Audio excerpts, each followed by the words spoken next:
కుంభమేళా తర్వాత ప్రపంచంలోనే అతిపెద్ద మేళా తెలంగాణ అడవుల్లో జరుగుతుంది.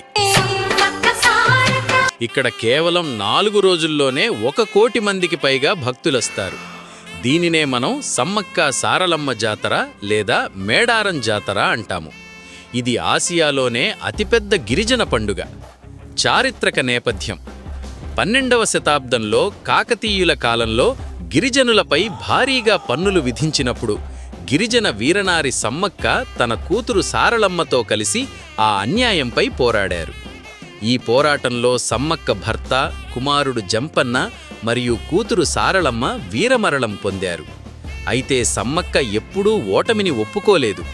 ఆమె ఆ అడవిలోనే మాయమైపోయారని చెబుతారు. అప్పటి నుండి ఆ తల్లి కూతుళ్లను దేవతలుగా పూజించడం మొదలయ్యింది. జాతర విశేషాలు: ఇక్కడ ఏ గుడి ఉండదు, ఏ విగ్రహం ఉండదు.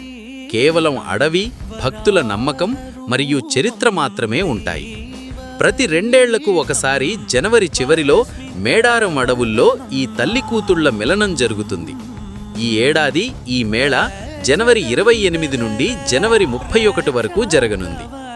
మీలో ఎంతమంది మేడారం సమ్మక్క సారలమ్మలను దర్శించుకున్నారో లేదా ఈసారి వెళ్ళాలి అనుకుంటున్నారో కామెంట్ చేయండి.